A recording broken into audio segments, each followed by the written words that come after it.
जीवन में व्यवहार जरूर कमाना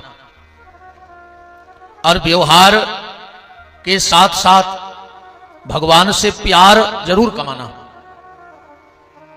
भगवान में भरोसा रखना, भगवान में श्रद्धा रखना।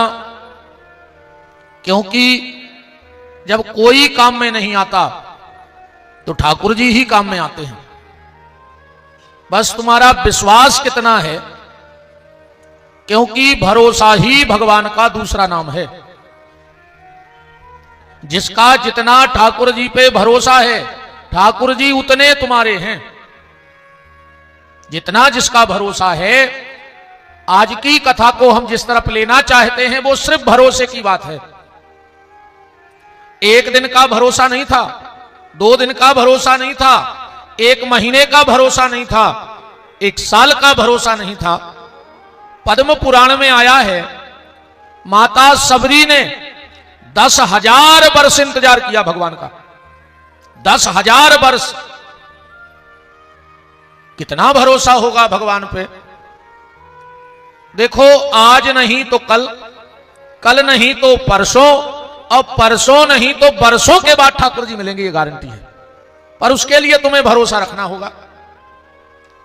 तुम्हें कल जहां मैंने कथा को छोड़ा था, वहां से कथा को यहां तक सिर्फ 2 मिनट में ला रहा हूं।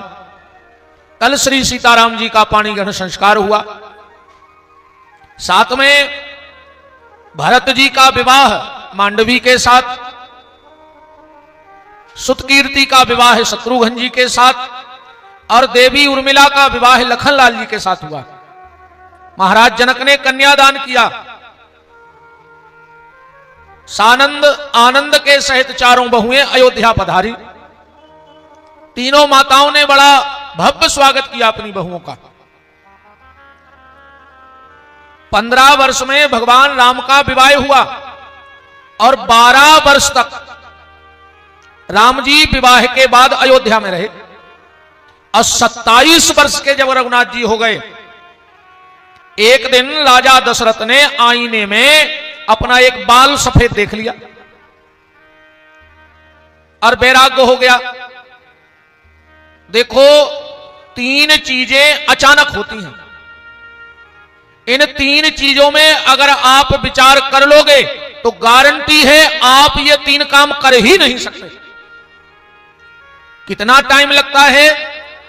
बैल के सींग पर राई का दाना रखो और जितनी देर वो राई का दाना बैल के सींग पर रुक जाए, इन 3 कामों में इतना ही समय लगता है।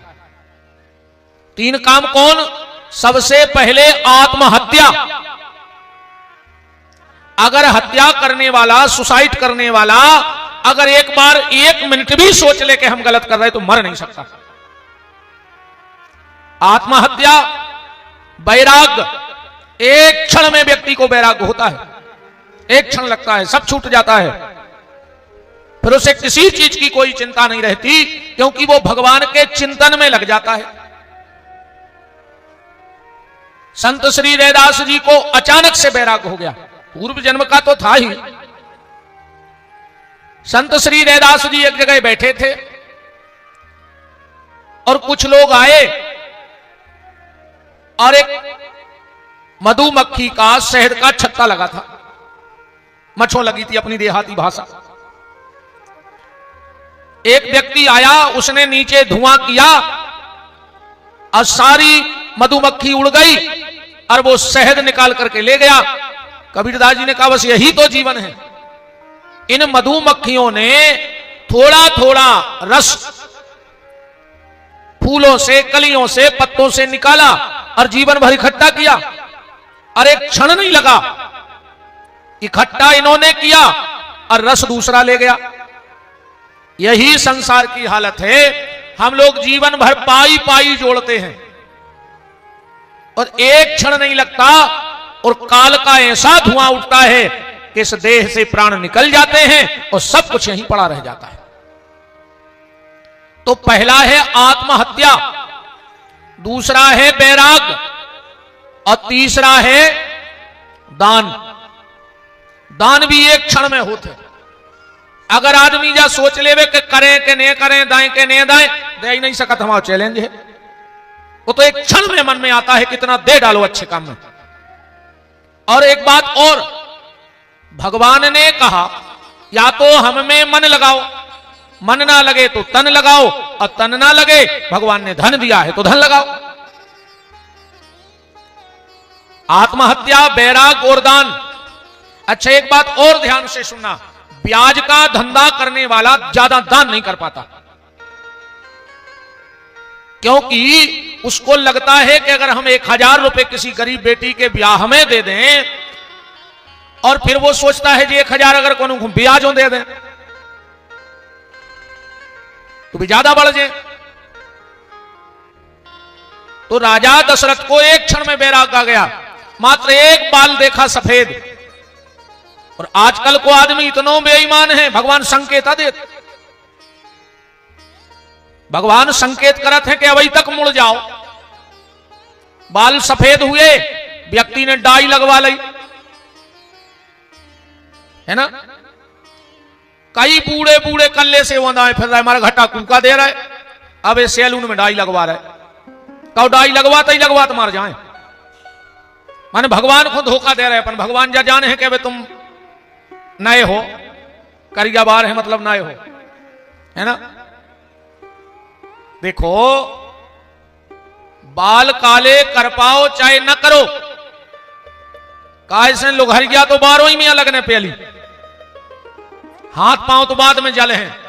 सबसे पहले आगी कहां धरी जा, सिर के पांव के, सिर के रखी जात।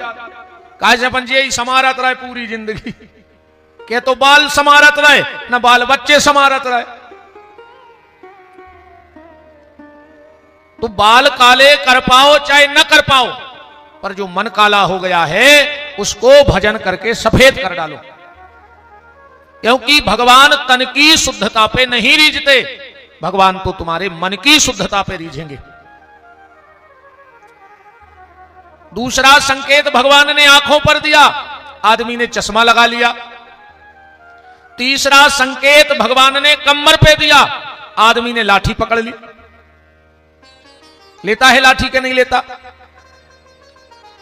अब भगवान ने कहा हमने तुझे 3 बार सचेत किया था कि सुधर जाओ सुधर जाओ, पर तुम नहीं सुधरे, तो भगवान ने वहां से तुम्हारी लाइन ही काट दी जीवन की और सीताराम हो गई। दशरथ जी ने तुरंत सभा बुलाई, गुरुदेव वशिष्ठ को बुलाया और कहा गुरुदेव अब तो बुढ़ापे के आसार नजर आते हैं, सूरज की तरह हम रोज ढले जाते हैं। देखो भैया, एक समय तक व्यक्ति को कारोबार, व्यापार, परिवार, व्यवहार देखना चाहिए, एक समय तक। और एक समय के बाद ना फिर व्यवहार में पड़ो, ना कारोबार में पड़ो, ना व्यापार में पड़ो, और ना नाती नतों के प्यार में पड़ो। बुढ़ापे में इस कदर माया घेरत है आदमी को, जैसे ही जावे को टेम हुए और वो को मनोर संसार में फंस जाए। जबकि अपना दायित्व पूर्ण करो, जो तुम्हें भगवान ने कर्तव्य सौंपे, बेटे का विवाह कर दो, मकान बना दो। अब नाती को मकान बनाऊ ने, फिर नाती के पंथी को मकान बनाऊ ने, तो 7 पेरी को ठेका का तुम ही लेके आए। तुम्हारे मोनी मोड़ा कछू ने कर पे जो तुमने पैदा करे, बेका सब कायर ही कायर पैदा होंगे, तुम ही 7 पेरी को धर के हो। देखो अगर तुमने जीवन भर सिर्फ संपत्ति इकट्ठी की, तो संपत्ति का कोई ठिकाना नहीं है कि कब चली जाएगी। या जगाम यदा लक्ष्मी नारी केला जलाम्बुतः, निर्जगाम यदा लक्ष्मी गज उदरे कपित्ववत्। पैसा ऐसे नहीं मिलता आदमी को। कैसे आता है व्यक्ति के पास पैसा? बोले या जगाम यदा लक्ष्मी नारी केला जलाम्बुतः। जब व्यक्ति के पास पैसा आता है तो ऐसे आता है जैसे नारियल में पानी आ जाता है। किसी ने नारियल में पानी भरते देखा किसी को? या कोई नारियल के पेड़ में कोई सटक लगी हो के धीरा जैसे बाटल चढ़ तो बूंद बूंद बाटल में से दवाई गिरत, ऐसी कोई बाटल लगी नारियल में पानी भरने की? कहां से आ गया पानी? तो जब लक्ष्मी मानव को वर्ण करती है तो जैसे नारियल में पानी आ जाता है, ऐसे व्यक्ति के पास लक्ष्मी आ जाती है। तुम कहो कि लक्ष्मी मेहनत से आउट है, तो ये तो बातें छोड़ दे सब जने। मेहनत करे से लक्ष्मी नहीं मिलत। एक मजदूर दिन भर गिट्टी फेंकत, दिन भर पसीना बहाउ, कितने मिलत? 300, हम के 400। तो अगर मेहनत से लक्ष्मी मिलत होती, हमें आ तो देर नहीं भाई ते बैठे, ये धरे 400-500 ने पसीना आओ, तन नकाओ सो राहुल ने कूलर लगा दो। बोलो हमने का मेहनत करी? वो कमरा में से निकली, गाड़ी में से उतरे, सोते बैठ गए, उतरे से यहां कहते बैठ गए। तो लक्ष्मी ऐसे वर्ण नहीं करती है, ये तो प्रारब्ध के पुण्यों के सत्कर्मों का फल है। और जब छोड़ के जाती है तो कैसे जाती है? निर्जगाम यदा लक्ष्मी गज उदरे कपित्त बत, हाथी का सबसे प्रिय भोजन है कैथा। अपन बोलत भी है सबसे पहले भोजन का है गणेश जी को, गजाननम भूत गणादि सेवितम। अब क्या कहते? कपित्त, कैता खाता है हाथी। और कैता खाता कैसे है? पूरे का पूरा कैत खाएगा, फोड़ता नहीं है। और अपने मल के द्वारा लीद में वो पूरों को पूरो कैथा निकाल दे, पर उसके भीतर का जो मसाला होता है वो राख बन जाता है।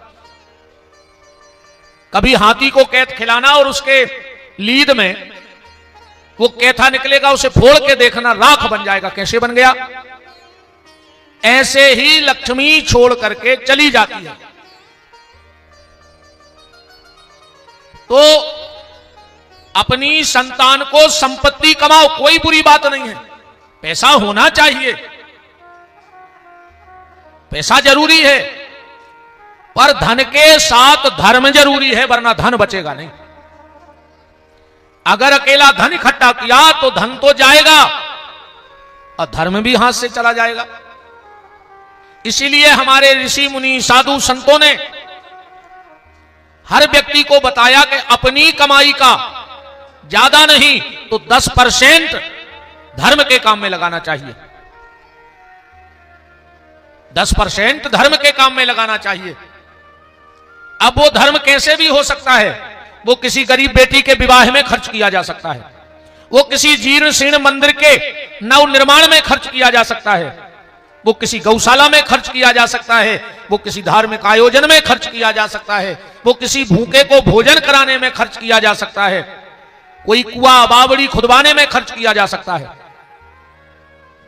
कुछ एक काम जीवन में ऐसा करके जाना कि तुम्हारे मरने के बाद 2, 5, 10 पीढ़ी तक तो तुम्हारा नाम रह जाए। क्योंकि जिनके लिए तुम करोड़ों की प्रॉपर्टी छोड़ के जा रहे हो वो तुम्हारा नाम नहीं लेंगे, गारंटी है हमारी। अभी हमसे ही पूछ लो कि हमारे 5 पीढ़ी पहले पिताजी कौन थे, तो हमें पता नहीं है।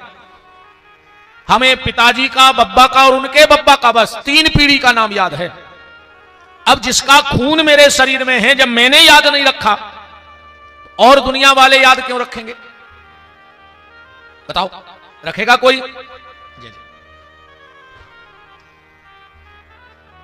इसलिए कुछ ऐसा करके जाओ कि भगवान को लगे कि मैंने इसे दुनिया में भेजा और ये कुछ नेक काम करके आया है, तो भगवान फिर तुम्हें भेजने पे विवश हो जाएं कि इस बार भेजेंगे तो और अच्छा करके आएगा।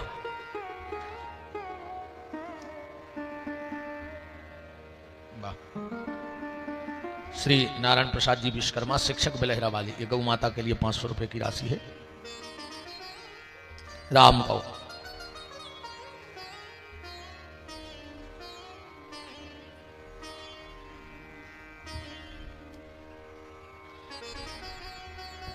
आओ भैया।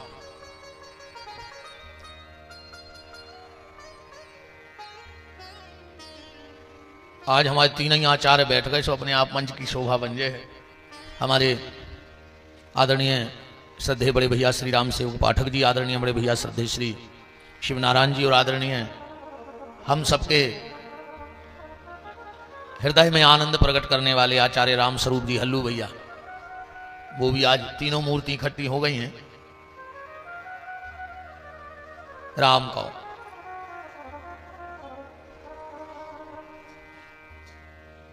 विराजो विराजो,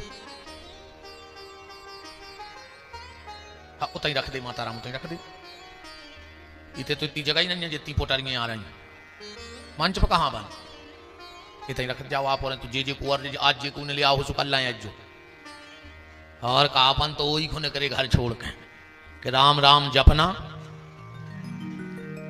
और का कह देता मोने तो साहुन को महीना लगो सो हम अच्छी अच्छी कथा सुना रहे सुधर के। हम सोच रहे हैं कि हमें कुछ कचुकियां ने पढ़े 2-3 दिन और कट जाए हमारे शौक से। पहली बार ते की कथा सुन ली, ऐसी कथा तो हम करता ही नहीं है जैसी हमने 9 दिन ते सुना दे। काम ने तीखी बाणी बोली नहीं है।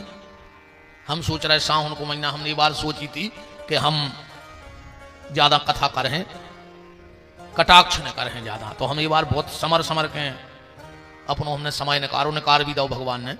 2-3 दिन और रह गए हैं, आज 6 हो ही गई, 7-8 बस, अब फिर 9 फिर 10 से फिर अपन जाके था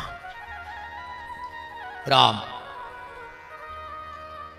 राजा दशरथ ने राम जी के राज्याभिषेक की घोषणा करा दी, पर मंथरा ने कान भर दिए कैकई के। कैकई ने वरदान मांग लिए, तापस भेष विशेष उदासी 14 वर्ष राम वनवासी, सुनहु प्राण प्रिय भावत जी का देव एक बार भरतई टीका। पर तुरंत एक जो रचना रची गई थी उसमें विडंबना आई और हमारे रघुनाथ जी भगवती किशोरी और लक्ष्मण जी के साथ वन के लिए निकल पड़े। जब वन के लिए गए तो केवट ने भगवान को नाव से पार कर दिया।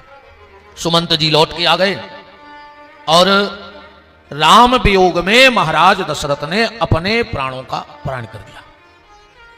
जियन मरण दशरथ फल पावा। वशिष्ठ जी की आंख में आंसू आ गए। देखो, मौत जब आवे तुम्हारा परिवार रोवे, ये कोई बड़ी बात नहीं है। वो तो दुनिया के परिवार रो रहे, ऐसे तो जानवर भी मर जाएं तो तुम जानवरों में बंदरा मर जाए तो पूरे बंदरा घेरे रहते। अगर हमारी मौत पर खाली हमारा परिवार रो रहा है तो तुमने मनुष्य जीवन में कुछ नहीं किया। मौत तो वो है जो तुम्हारी मौत पे किसी संत की आंख में आंसू आ जाए कि अगर फला व्यक्ति थोड़े दिन और रुकता तो न जाने धर्म कर जाता। वशिष्ठ जी की आंख में आंसू आए। एक बात और ध्यान से सुन लो हमारी आज, तुम्हारी अंतिम यात्रा में हजारों लाखों की भीड़ इकट्ठी हो जाए कोई बड़ी बात नहीं है, पर अगर तुम्हारी अंतिम यात्रा में कोई भगवान का भक्त, कोई साधु संत अगर सम्मिलित हो जाए तो समझ लेना कि तुमने जीवन में बहुत अच्छा किया है। तुम्हें विदाई देने एक संत आए हैं, कोई वैष्णव आया है तुम्हारे लिए। वशिष्ठ जी की आंख में आंसू आए जब दशरथ जी ने प्राण त्यागे। भरत जी को बुलाया गया। भरत जी ने राजगद्दी लेने से इनकार कर दिया। तो अब क्या किया जाए? बोले चित्रकूट चलो राम जी को मनाने के लिए। चित्रकूट गए, राम भरत का मिलाप हुआ और राम जी ने भरत जी को समझा दिया और भरत जी लौट आए। राम जी ने आगे की यात्रा की। 12.5 वर्ष तक भगवान चित्रकूट में रहे। 12.5 वर्ष भगवान चित्रकूट में रहे। इसीलिए कानूनन चित्रकूट भगवान का घर है, क्योंकि कानून कहता है अगर एक घर में एक किराएदार 12 वर्ष तक उसके घर में रुक जाए तो वो कानूनन मकान उसका हो जाता है। 12 वर्ष तक अगर एक किराएदार किराए के मकान में रुक जाए, उसके नाम से बिल आए, जो व्यवस्था हो सरकारी, तो वो उसका घर हो जाता है। और इसीलिए हम लोगों को चित्रकूट पे घमंड है। मध्य प्रदेश वालों को चित्रकूट पे घमंड होना चाहिए। किस बात का घमंड? जितने भी भगवान के अवतार हुए वो कहां हुए? उत्तर भारत में हुए कि नहीं हुए? भगवान के सब अवतार कहां हुए? उत्तर भारत में। और सबसे ज्यादा भक्त कहां हुए? बोले दक्षिण भारत में। दक्षिण भारत में सबसे ज्यादा संतों का अवतार हुआ, तो बोले हम मध्य भारत वाले किस चीज पे घमंड करें? अब ना तो भगवान हुए ना ज्यादा भक्त हुए। बोले तो हम भी घमंड करने के लायक हैं। जब उत्तर भारत में भगवान प्रकट हुए और जब उत्तर भारत ने भगवान को निकाला, तो मध्य भारत ने भगवान की अगवानी करके विपत्ति के समय चित्रकूट ने भगवान का साथ दिया। हम भगवान के विपत्ति के साथी हैं कि नहीं है? भगवान आगे चले, ऋषि मुनि महात्माओं से मिलते हुए पंचवटी में आ गए। पंचवटी में शूर्पणखा आई। अच्छा, आज की जहां कथा हम ले जाना चाहते हैं, आप 4 लोगों से मिलो आज की कथा में। पहले मिलो सीता से, सासई नाम है कि नहीं है? दूसरे मिलो सती से, सासई नाम है। तीसरे मिलो सबरी से, सासई नाम है। और चौथा मिलो शूर्पणखा से, उसका भी सासई नाम है। और चारों का संबंध राम जी से है। राम जी की कथा से चारों का संबंध है। सती ने राम जी की परीक्षा की कि नहीं की? और भगवान के सामने गई कैसी सती? बोले कपट का रूप लेकर के गई।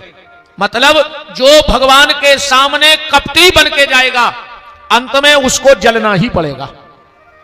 इसलिए भगवान के सामने कपटी बन करके मत जाओ।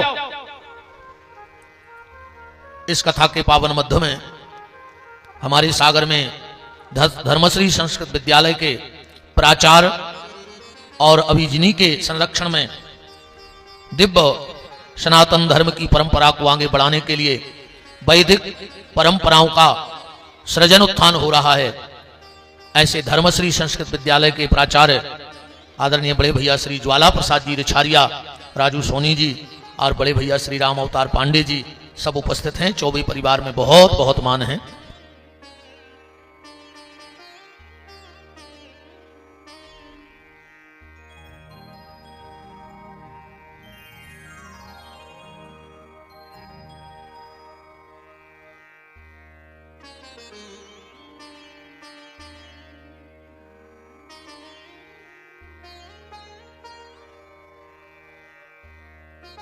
राम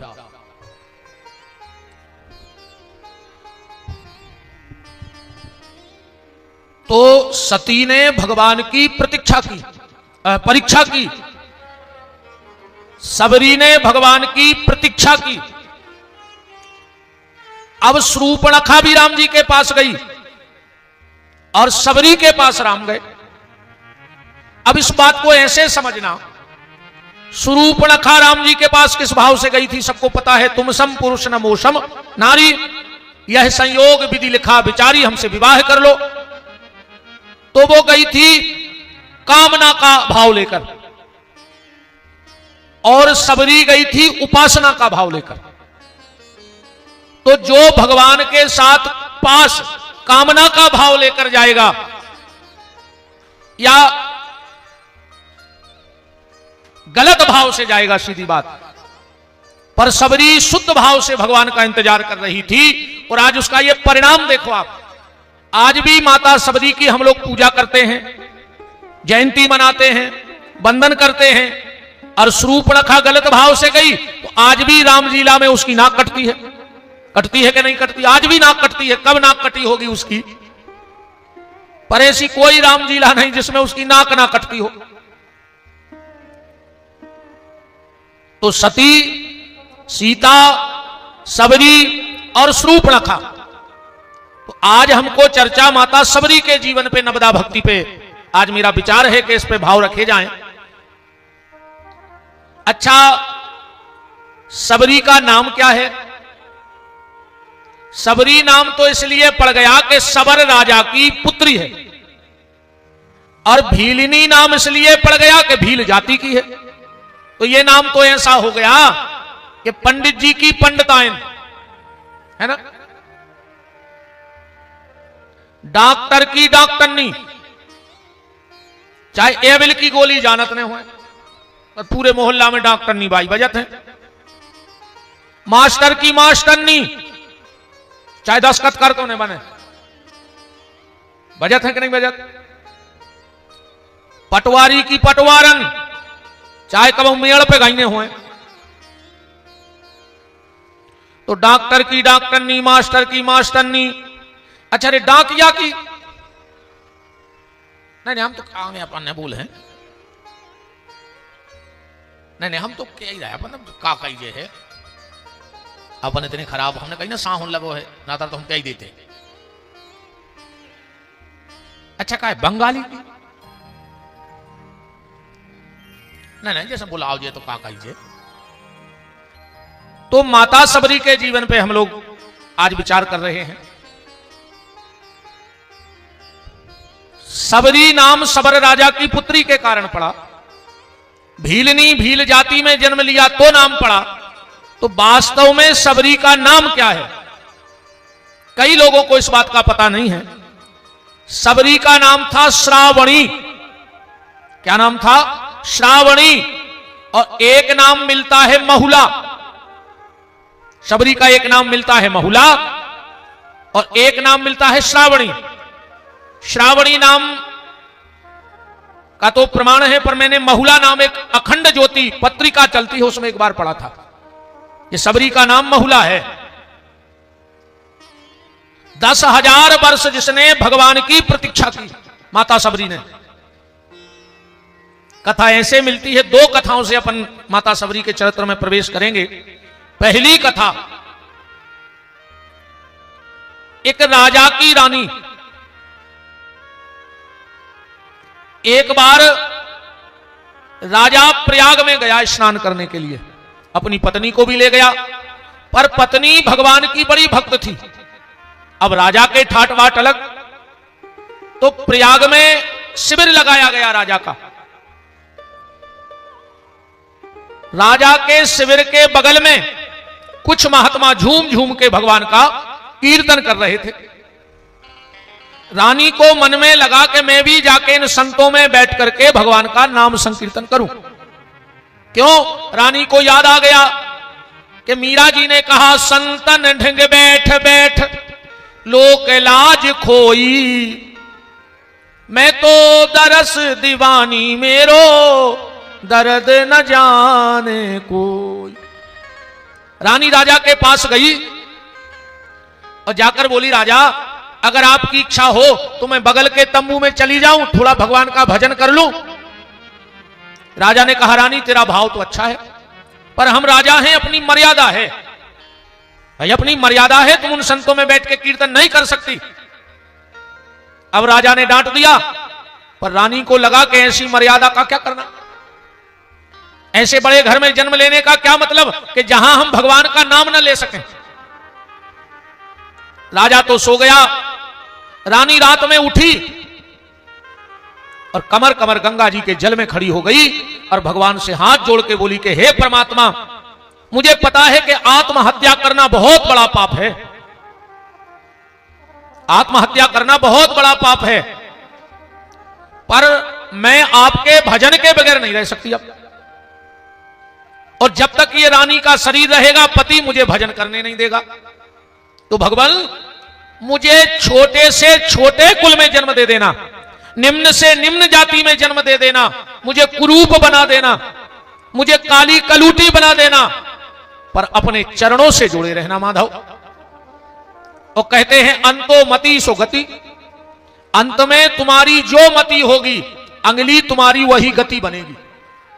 इसीलिए ये साधु संत महात्मा वैष्णव 24 घंटे भगवान का नाम लेते हैं कि अंत में भगवान में हमारी मति लग जाए। और आदमी जब मरण लगत है सो कई तन्ना बड़े लड़का है बुला दे, तन्ना बड़ी बहू को बुला दे, तन्ना दामाद को फोन लगा दे, इन्हीं को देखा देखा तो तुम मरवे के हो गए। अब तुम्हारा लड़का बहू दामाद बिटिया तुम्हें घेरा ही दे, सो तुम बच जाओ। बताओ बचा ले, पूरे घेर जाए तो पूरे रिश्तेदार आ जाए, तुम्हें बचा ले। तो कम से कम इस परिवार में पूरा जीवन बर्बाद कर दिया, अब अंतिम क्षणों में भगवान का नाम ले लो, कम से कम अंतिम ही क्षणों में अपनी बन जाए। रानी ने कहा भगवान मुझे छोटे से छोटे परिवार में जन्म देना, पर अपनी भक्ति मुझे जरूर प्रदान कर देना।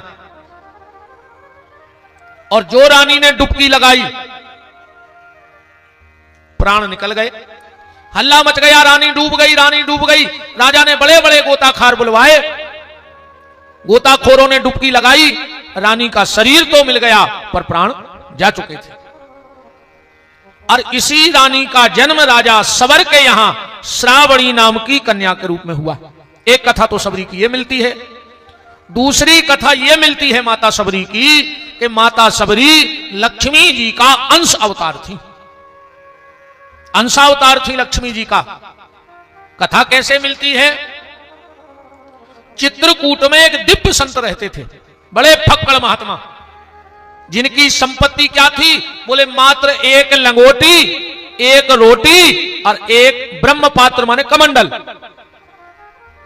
और साधु के पास होना भी यही चाहिए, क्योंकि कबीर बाबा कह रहे हैं कि मठ मंदिर और संपदा जब आवे भर पार, तो समझ लियो बा साधु से रूठ गयो करतार। किसी भी संत का जब ज्यादा वैभव बढ़ने लगे तो समझ लेना कि भगवान उससे रूठ चुके हैं और अब वो उसे माया में फंसा रहे हैं। तो इतने दिव्य संत थे वो, चित्रकूट में इतने दिव्य संत थे कि भगवान स्वयं उनके पास सत्संग करने जाते थे। नारायण जब महीने 2 महीने रोज भगवान सत्संग को गए तो एक दिन लक्ष्मी जी ने पूछा, प्रभु आजकल आप अकेले कहीं जा रहे हो? भगवान बोले, लक्ष्मी चित्रकूट में एक बहुत दिव्य पहुंचे हुए महात्मा हैं और उनके पास जब मैं जाता हूं और सत्संग करता हूं तो मुझे बड़ा सुकून मिलता है। देखो एक बात बताएं, ये भजन की ऊर्जा का खेल है।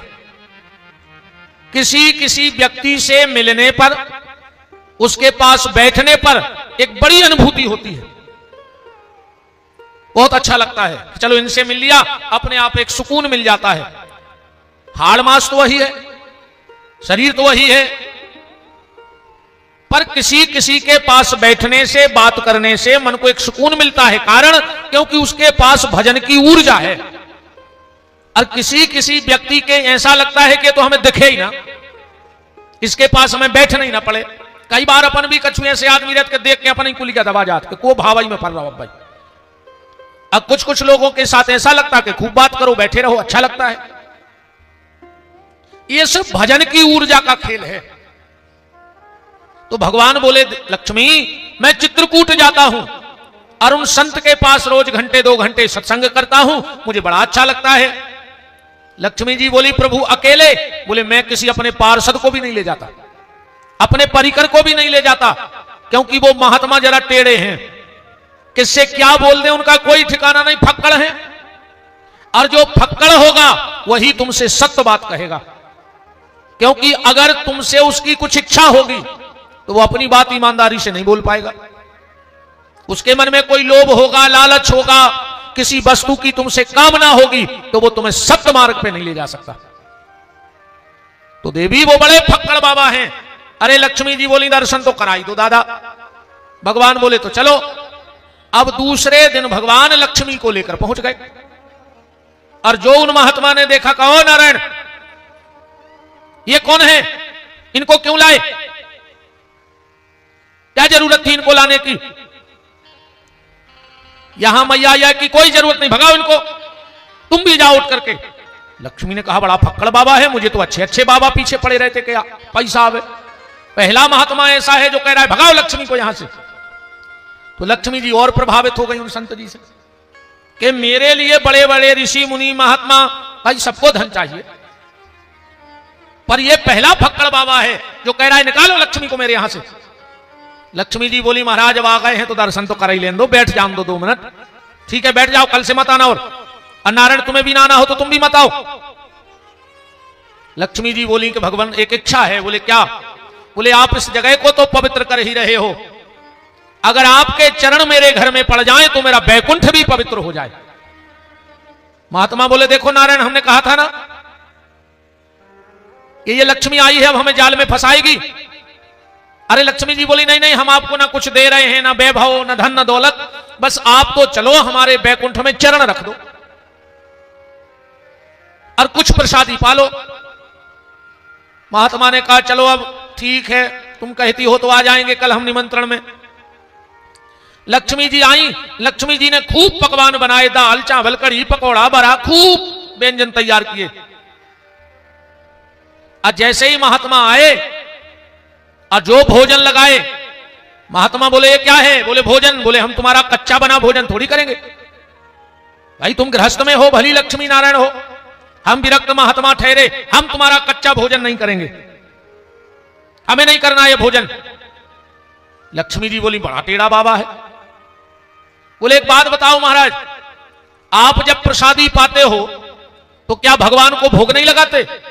बोले लगाते हैं। बोले फिर वो नहीं पाते? बोले पाते हैं। तो लक्ष्मी जी बोली आप हमारा जूठा तो पा लेते हो पर हमारा बना बनाया पा नहीं रहे हो। भाई हमें जब भोग, कोई भी महात्मा बिना भोग लगाए तो प्रसादी करता ही नहीं। और हम तो आप सबसे भी निवेदन करते हैं कि भगवान को भोग लगाए बगैर प्रसादी मत पाया करो, उससे तुम्हें एक फायदा हो जाएगा, तुम फिर वही पाओगे जो भगवान को भोग लग सकता है। वही पाओगे कि नहीं पाओगे? क्योंकि हमारा संकल्प है कि हम बगैर भगवान को अर्पण किए हुए कोई वस्तु पाएंगे नहीं, तो भगवान को तो वही देंगे जो वो खाते हैं। तो गलत चीजों का भक्षण खत्म हो जाएगा। तो भोग लगा के खाया करो भगवान को, कि कम से कम भगवान खुआ रहे। ठिकानो नहीं कब बंद करा दे में भगवान, कोई ठिकानो नहीं है। एक दिन जी हमारे संगवारिया में बलदेवगढ़ में बतिया रहे थे, हम तो दूर हते पर सुना पड़ रहा हो। तो बोले रे अबे तो खूब खा ले, खूब मिठाई धरी, खूब केरा से, अब तो आदमी आपसे ले आता ही है। बोले काय? बोले ठिकानो नहीं है, देखो गुरुजी को सुगर होगा, ढेर लगो मनो छी नहीं पा रहे, सो जो अपन अच्छे हैं जो खूब खा ले। बताओ का ठिकानो? हमारे जजमान खूब केरा ले आ रहा है, मिठाई ले आ रहा है, अब हमारे का दिन की बची? कम हम मिठाई खा रहे तो हमारे पूरे रिश्तेदारों की जुगाड़ लग जाने। हम तो खे हैं पग्गा खाड़, अब फिर बने हैं कुंटलों से बूंदी नहीं बन। अच्छा ये कई दिन आने खे मिठाई, साल भर हमारे घर वालों की गठ जाने, ने सकरात खून को लड़ुआ बनाने, रिश्तेदार खुद ही बना के ले आए। साल भर आदमी के मरे से साल भर को काम चला, लड़ुआ उड़ुआ बनावे को कोई सिस्टम नहीं सकरात के। तो भैया आदमी तब तक खाता है जब तक भगवान के घर में उसका खाता है। जिस दिन भगवान के घर में उसका खाता बंद तो यहां भी खाना बंद। डॉक्टर कह देते कि कोलेस्ट्रॉल बढ़ा लो, मार जाओ, अब तो हम तुम्हारा पति बने रहो। हम तो हमारी कह रहे हैं हमें होगा ही शुगर से नहीं खा पा रहा है, सब धरो भगवान ने सब दाओ। हमारी तो ऐसी कहता भाई कि जब भूख लगती सो खावे ने तो, और अब खावे भाव सो हम खा नहीं रहे। हम कथाओं में खूब कहते कछु तो हमें पे भीतर लगी सो मोर्चे मां से गए क्या नहीं, नहीं ऐसी। अब हमको आदमी नहीं कहते अब तो महाराज हमें इतने बिद गए कि खावे को तक हम नहीं है, फांसी लगा ले मार जा। फिर काय खो लगे दिन रात कदों हाई, पेट में खा नहीं जाए, पीठ पे बांध के ले नहीं जाने, तो काय खो लगे हमें जा बताओ। तो लक्ष्मी जी ने कहा कि भगवान आप भोग लगाते हो तो हमारा जूठन पाते हो। महात्मा ने कहा पर मैं ये भोजन नहीं करूंगा, हटाओ इसको, तुम्हें खिलाना है तो कुछ फल फूल लाओ, वो हम पालेंगे। अब तो लक्ष्मी को गुस्सा आ गया, अब तो अति कर दिया महात्मा ने। बोले सुनो महात्मा, हम तुम्हें श्राप देते हैं, तुम्हें कभी भी रोटी पे रोटी धर के खाने का मौका नहीं मिलेगा। महात्मा बोले जय जय, क्या कृपा भाई, कम से कम हमें श्राप मिल गई, अब हम चाहे भी तो हमारा संपत्ति खट्टी नहीं होती, हमसे लक्ष्मी रूठ गई। अब अगर कभी मेरे मन में कुछ कामना धन की आ भी गई तो तुमने मुझे श्राप देके और अच्छा कर दिया। और वैसा देवी हम रोटी पे रोटी धर के खाते ही नहीं थे, जंगल में रहते हैं, फल फूल पत्ता खाते हैं। कभी कोई चेला चून दे गया मने आटा, एक गक्कड़ बनाते हैं और उसी में हम पा लेते, और जो भगत आते हैं वो पा लेते। तो तुमने अच्छा किया हमारे लिए कि श्राप दे दिया कि जीवन में मेरे पास कभी कोई संपत्ति नहीं आएगी। अब कम से कम हम इत्मीनान से भगवान का भजन करेंगे। पर देवी अब हम तुम्हें श्राप देते हैं, तुमने घर बुला करके एक संत का अपमान किया है, तुम्हें हमें श्राप नहीं देना था, दे दिया वो अच्छी बात है, मुझे तो फायदा हो गया। पर तुमने घर बुला करके एक संत का अपमान किया है, तो मैं तुम्हें श्राप देता हूं, तुम्हें भी एक अंश से मृत्यु लोक में जाकर के नारी बनना पड़ेगा, और जिस संत को बुला के तुमने अपमान किया है, उन्हीं संतों की सेवा कर करके, उन्हीं संतों की सेवा कर करके इस श्राप से मुक्त होगी, और फिर लौट करके वैकुंठ में तुम्हारा वास हो जाएगा। पर तुमने संत का अनादर दरवाजे पर किया है, इसलिए तुम्हें जन्म तो लेना पड़ेगा। तो उन संत के श्राप के कारण माता लक्ष्मी को शबरी बनना पड़ा और संतों की सेवा करी। शबरी बनना पड़ा और संतों की सेवा की। बचपन से ही शबरी का जीवन भगवान की तरफ था। शबरी अगर खेलती भी थी तो किसी वृक्ष को एक टकी लगा के देखती रहती थी। मां बाप को बड़ा ताज्जुब होता कि छोटी सी लड़की करती क्या है। पत्तों को देख के शबरी को बैराग हो गया, वृक्षों को देखकर। शबरी खड़ी थी, एक पत्ता टूट करके गिरा जमीन में, तो शबरी ने क्या भाव बना लिया कि पत्ता बोला वृक्ष से, पत्ता बोला वृक्ष से, सुनो वृक्ष बन राय। जब पत्ता टूट के गिरा तो शबरी का भाव देखो। पत्ता बोला वृक्ष से, सुनो वृक्ष बन राय, अब के बिछड़े कब मिले। पत्ता कह रहा हो अब तो हम डाल से टूट गए, तो अब के बिछड़े कब मिले, दूर गिरे हम जाए। शबरी ने सोचा यही जीवन का खेल है, तो शबरी ने अपने मन में विचार बना लिया कि पत्ता बोला, वृक्ष बोला पात से, सुनो पात मम बात, और यह जग की यह रीत है, एक आबत एक जात। यहां तो आना जाना लगा रहेगा। शबरी ने सोचा यही तो मेरे साथ होगा, जन्मूंगी मरूंगी, जन्मूंगी मरूंगी। शबरी कभी अगर किसी पुष्प को भी देखती तो शबरी को वहां से भी बैराग हो जाता। आज खिले कल झुक चले, मुरझाए फूल देखती शबरी तो मन में विचार आता कि आज खिले कल झुक चले, परसों मिल गए धूल, और देख दशा उस फूल की, तुम क्यों जाते भूल।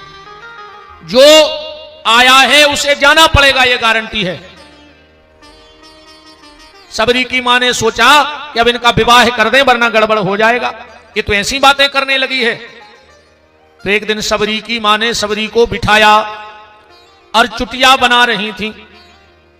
शबरी ने कहा मां आज मुझे इतना तैयार क्यों कर रही हो। शबरी की मां ने कहा बेटी तुम्हारा विवाह हो रहा है। बोले विवाह क्या है। बोले तुम्हारा दूल्हा आएगा। बोले फिर। बोले वो तुम्हें ले जाएगा। बोले फिर। बोले तुम्हारी गृहस्थी बस जाएगी। बोले फिर। बोले तुम्हारे छोटे छोटे बाल बच्चे होंगे। बोले फिर। बोले फिर तुम बूढ़े हो जाओगे। बोले फिर। बोले तुम या तुम्हारा दूल्हा मर जाएगा, ये दुनिया का नियम है। शबरी ने कहा मां मेरा बर एक दिन बर जाएगा। बोले हां बर जाएगा, नियम है। तो शबरी कहती है कि ओ बर को मैं का बरूं जो खुद बर ही बर जाए। अब बर में बर हो राम खो मेरो जन्म सफल कर जाए। अब वर्ण करना ही है तो राम जी को करूंगी। और इतने में शबरी ने क्या देखा कि कुछ पशु पक्षी जानवर पिंजड़ों में कैद कर करके लाए जा रहे हैं। शबरी बोली माता इन जानवरों को पशु पक्षियों को पिंजड़े में कैद क्यों कराया जा रहा है।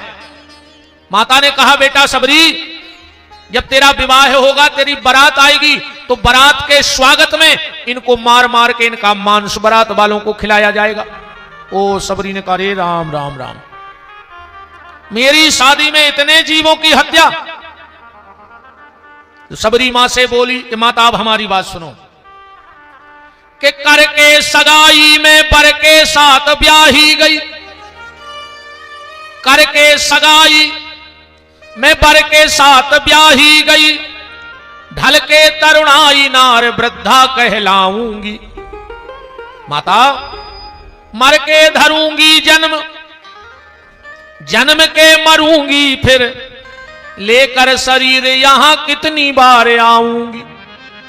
माता जानत विनीत कोई मेरा न तेरा यहां, जानत विनीत कोई मेरा न तेरा यहां, कहां कहां के झूठे छोरा छोरी खिलाऊंगी, उस ससुर रूपी स्वांग से जोड़ूंगी न नाता में, अरे छोड़ छोड़ माता में मांगना कड़ाऊं। उठ करके सबरी गोदी में से भगी और जो पशु पक्षी पिंजड़ों में बंद थे उसने सारे फाटक खोल दिए। सारे पशु पक्षी भागे, कुछ उड़े, पर बार बार जो भाग रहे थे मुड़ मुड़ के सबरी को देख रहे थे। जो पशु मुड़ के देख रहे, जो पक्षी उड़े, वो भी सबरी की तरफ देख रहे, मानो कह रहे हो सबरी तुमने हमें मुक्त किया है, भगवान तुम्हें मुक्त कर दे जन्म जन्म के पाप बंधनों से। आशीर्वाद देकर चले गए। सबरी ने विचार किया मुझे घर छोड़ देना चाहिए, क्योंकि घर में रहूंगी तो पिताजी शादी कर हैं, अब पिताजी हैं देख के राजा, सुबह तो फिर बंधवा लें, फिर मंगवा लें, पशु पक्षी माने जी मारे हैं। निकल पड़ी सबरी, पर विचार कर रही है जाए कहां, जाए कहां। तो यहां यह कथा कह रही है, एक कविता के माध्यम से सुनना, जब जीवन में संकट आवे तो क्या करना चाहिए। कई बार मैंने कथाओं के माध्यम से कहा है कि अगर जीवन में कोई संकट आवे और चला जावे तो भगवान की कृपा है, और ना जावे तो समझना भजन कम है। कि भगवान के सच्चे भक्तों को पग पग पे सहारा मिलता है। अगर विश्वास हो भगवान पे कि भगवान के सच्चे भक्तों को पग पग पे सहारा मिलता है, इस ओर चले और कैसे बचे, किस ओर चले उस ओर बचे, यह आप इशारा मिलता है। अपने आप इशारों मिल जाता। जब जीवन में तूफान उठे, जब जीवन में संकट आवे, कि जब जीवन में तूफान उठे, लहरों में नैया घिर जाए। जब जीवन में तूफान उठे, लहरों में नैया घिर जाए, यदि राम नाम का संबल हो तो सहज किनारा मिलता है। भगवान के नाम पे भरोसा है तो किनारा मिलेगा। ना धन ना बल ना साथी हो, कुछ भी ना हो तुम्हारे पास, ना धन ना बल ना साथी हो, दुश्मन सारा संसार बने। ना धन ना बल ना कोई साथी हो, दुश्मन सारा संसार बने। जब सब द्वारे हो जाए बंद, जब सब द्वारे हो जाए बंद, फिर हरि का द्वारा खुलता है। देखो एक बात और समझ लो राजो पांडे जी, मंदिर का दरवाजा रोज खुलता है, मंदिर का दरवाजा रोज खुलता है, और मंदिर का दरवाजा खोलता कौन है? मंदिर का दरवाजा पुजारी खोलता है। खोलता है कि नहीं खोलता? कभी भगवान ने मंदिर के दरवाजे नहीं खोले? देखा कभी आपने किसी मंदिर में कि ठाकुर जी तारों लगात मिले हुए, कि तारों खोलत मिले हुए? मंदिर का दरवाजा रोज खुलता है और मंदिर का दरवाजा पुजारी खोलते हैं, पर कृपा का दरवाजा कभी कभी खुलता है और वो स्वयं भगवान ही खोलते हैं। मंदिर का दरवाजा कोई भी खोल देगा, पर कृपा का दरवाजा तो स्वयं भगवान खोलेंगे। अब कब खोल दें इसका कोई, कभी जीवन में एक आध बार खुलता है। और कई मंदिर ऐसे भी हैं जिनको एक ही साल में दरवाजा खुलत। अभी उज्जैन में नाग पंचमी को चंद्रमौले नागेश्वर सरकार का मंदिर साल में सिर्फ एक बार खुलता है। खुलता है कि नहीं खुलता नाग पंचमी को? तो न धन ना बल ना साथी हो, दुश्मन सारा संसार बने। जब सब द्वारे हो जाए बंद, फिर प्रभु का द्वारा खुलता है। भगवान के सच्चे भक्तों को पग पग पे सहारा मिलता है। सबरी की तरह जो व्याकुल हो, व्याकुलता भर होए मिलवे की परमात्मा से। सबरी की तरह जो व्याकुल हो, प्रहलाद सरस जो निश्छल हो। छल नहीं होगा तो तुम जहां कहोगे वहां भगवान है। सबरी की तरह जो व्याकुल हो, प्रहलाद की तरह जो निश्चल हो, ध्रुव सा दृढ़ निश्चय हो जिनका, ध्रुव सा दृढ़ निश्चय हो जिनका, उसे नंद दुलारा मिलता है। अगर सबरी जैसी व्याकुलता, प्रहलाद जैसी निश्चलता और ध्रुव जैसा दृढ़ निश्चय हो जाए तो गारंटी है उसे जीवन में भगवान मिलेंगे। सबरी निकल पड़ी, अब जाए कहां? देखो, एक तो नारी शरीर, सबसे बड़ी दिक्कत तो नारी शरीर। और सबरी ने विचार किया कि मैं छोटी जाति में जन्म लेने वाली, तो मुझे कोई आश्रम में रखेगा नहीं और मुझे सेवा करनी है संतों की। तो सबरी दिन भर तो एक पेड़ के नीचे रहती और जैसे ही रात हो जाती तो वहीं समीपस्थ मतंग ऋषि का आश्रम था। मतंग ऋषि कौन है? मतंग ऋषि नाई समाज के थे। मतंग ऋषि की जाति क्या है? नाई। बहुत बड़ा आश्रम बनाए थे। इनकी माता थी ब्राह्मणी, मतंग की माता थी ब्राह्मणी और पिता थे नाई समाज से। इनको वैराग्य हो गया और इतना भजन किया कि ये स्वयं में सिद्ध हो गए। आश्रम बना लिया, कुछ 10-50 महात्मा साथ में रहते थे। तो सबरी रात में रास्ता साफ कर देवे, फूल तोड़ के रख देवे, लकड़ियों के गट्ठर बना बना, क्योंकि जितने महात्मा थे वो रोज यज्ञ करते थे तो उनको हवन को समिधा चाहिए थी। सब महात्मा विचार करें कि सेवा तो दिख रही पर सेवादार नहीं दिख रहा। और अब कल युग में जो मचो है कि सेवा बिल्कुल नहीं दिखा रही और सेवादारों की लेन लगी। जे को देखो भाई गुरु जी कछु आदेश करियो, गुरु जी कछु आदेश करो, गुरु जी दिखाने सो सेवा चालू, और गुरु जी आंखों से ओझल भाई सेवा बंद। आजकल की सेवा ऐसी है, एक गुरु जी और 3 चेला बैठे थे, आटो धरे थे, टिक्कड़ बनाने थी। गुरु जी बोले कि जाओ रे केर को पत्ता तो टोल ले आओ, कोई पोषण ले भी आटो। सब चेला ने सोची मुझ जाने पर कह लो काहे गुरु जी केर को पत्ता होत कैसो है, हम तो जानते ही नहीं है, हम ले आए कहां से। दूसरे ने सोची अब हम पे तो नहीं, अब भाई हमसे कह तो तुम जाओ। सो वो कह लो कैसे पागल हो तुम, केर नहीं जानत, तुलसी के पत्ता से तन्नक बड़ी देते। गुरु जी समझ गए कि जो भी नहीं जानत। तीसरो बोलो सो 2 जनों में से को चले जा। गुरु जी बोले को न जाओ, हम जा रहे हैं। गुरु जी गए, सुकेर को पत्ता टोल ले आए, अंगीठी लगा ली, गांकरें बन गई। गुरु जी बोले आओ बेटा हरो प्रसाद पाले। तीनों बोले गुरु जी पहली आज्ञा को तो उल्लंघन कर दो, पर अब दूसरी आज्ञा को उल्लंघन न करे ना, गुरु की आज्ञा ने मान तो पाप लगे। आज की सेवा ऐसी है, सेवा दिख रही है पर सेवादार का कोई पता नहीं, कौन रास्ता साफ कर रहा है, कौन फूल लाता है, कौन समिधा लाता है। एक दिन मतंग ऋषि ने कहा, सब महात्माओं को बुलाया, बोले उस चोर को पकड़ना है। महात्मा बोले गुरुदेव तुम चोर कह रहे हो को, रास्ता साफ कर रहा हो, जो भी हो, फूल ले आ रहा हो, समिधा ले आ रहा हो, तुम चोर कह रहे। मतंग बोले वो चोर है, वो हमारी साधना का फल चुरा रहा है। जब कोई संत महात्मा पूजा करें और अगर उनकी सेवा, उनको फूल बेलपत्र दूध दही जो जो आवश्यकता है अगर वो तुम लाके दे रहे हो तो उसके 10% भजन का अधिकार तुम्हारा है। तो बोले वो सेवा कर रहा है तो अपनो 10% तो भजन की चोरी कर ली, वो अपने पुण्य की चोरी कर रहा है।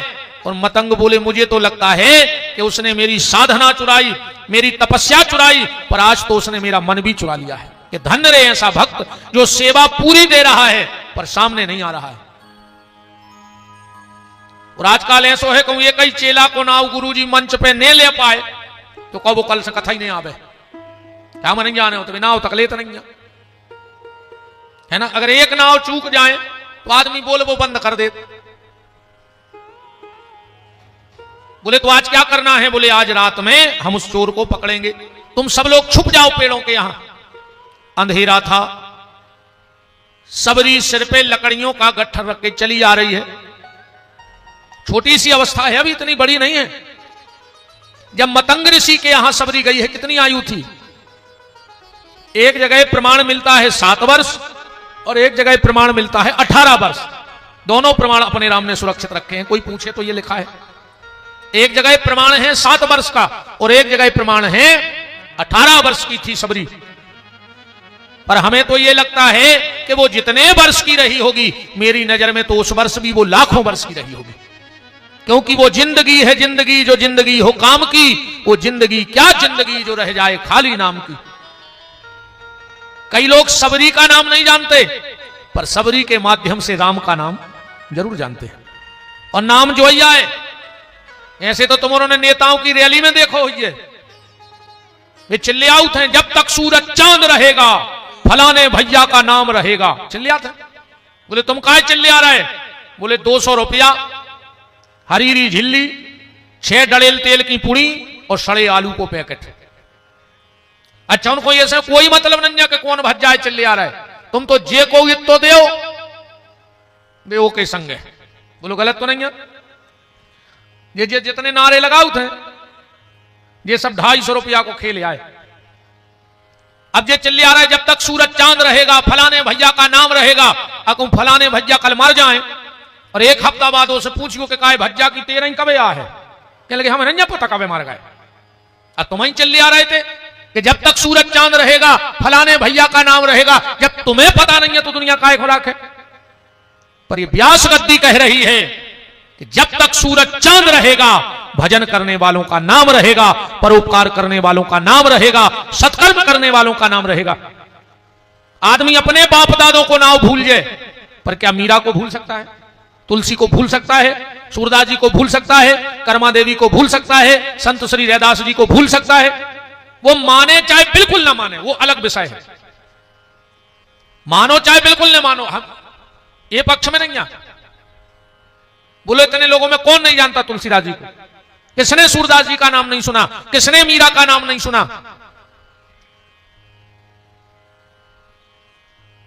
बात सिर्फ ये कर रहे हैं, इस दुनिया में अमर वो है जिसने अपने जीवन में कुछ अच्छा काम किया है। एक अच्छा काम जरूर करो जीवन में। कोई छोटा सा मंदिर भी निर्माण कराओ, पर कल को तुम्हारी जो भी पीढ़ी आएगी, कल को तुम्हारा बेटा अपने बेटे को बताएगा कि हमारे पिताजी ने बनाया, फिर वो अपने बेटे को बताएगा। वैसे चर्चा करे चाहे ना करे, पर जब मंदिर में जल चढ़ाने जाओगे तब तो चर्चा होगी कि किस बोले हमारे बब्बा भाई थे आप कुल में, तुम्हारा नाम रह जाएगा। तो लकड़ी का गट्ठल लेके सबरी चली आ रही है। मतंग ऋषि और सब महात्मा घेर के खड़े हो गए, बोले जल्दी जल्दी दिया जलाओ। और जो अंधेरे में दीपक जलाया, सबरी के सिर से गट्ठर गिर गया और कांपने लगी। मतंग ने कहा बेटी कौन हो? दूर से चरणों में गिर पड़ी, बोले गुरुदेव मैं कौन हूं ये मत पूछो, मेरा नाम क्या है ये मत पूछो, मेरी जाति क्या है ये मत पूछो। मतंग ने कहा फिर, और सबरी ने क्या सुंदर भाव कहे। तुम भी कभी कभी भगवान के सामने ये गुनगुनाया करो कि प्रभु ना आप मेरी जाति पे ध्यान दो, ना मेरे कार्य पे ध्यान दो, आप तो प्रभु एक बात बताओ। सबरी पूछ रही है मतंग से, अरे कैसे तारोगे?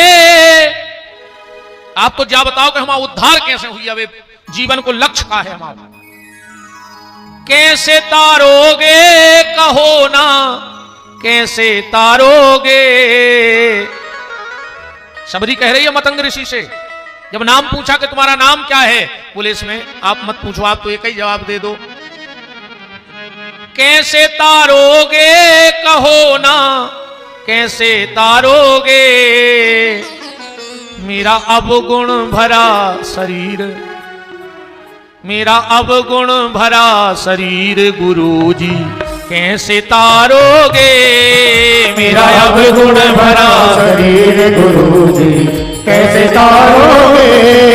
मेरा अवगुण भरा शरीर प्रभु जी कैसे तारोगे मेरा अवगुण भरा शरीर गुरुजी कैसे तारोगे।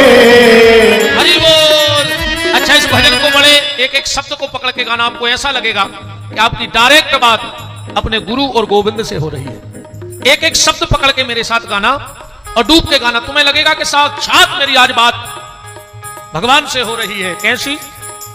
कैसे तारोगे कहो ना, कैसे तारोगे मेरा अवगुण भरा शरीर प्रभु जी गुरु जी, कैसे तारोगे मेरा अवगुण भरा शरीर गुरु जी कैसे तारोगे।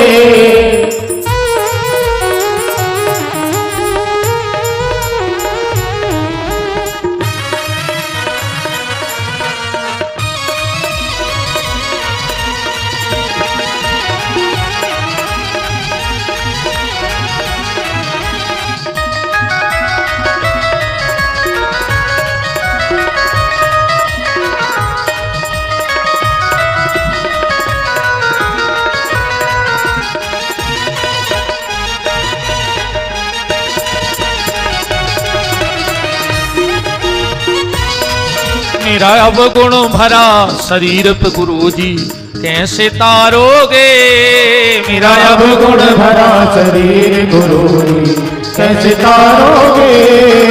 अब शब्द देखना, पाप करंता हंसे ये मनवा, भगवान पाप करने में मुझे बड़ा आनंद आता है। पाप करंता हंसे ये मनवा, जाप करंता रोवे, पाप करंता हंसे ये मनवा, जाप करंता रोवे। पाप करने में मन को बड़ी खुशी होती है, पर जाप करने में ये मन मेरा रोता है। ये भगवान के सामने हम अपने अवगुणों का बखान कर रहे हैं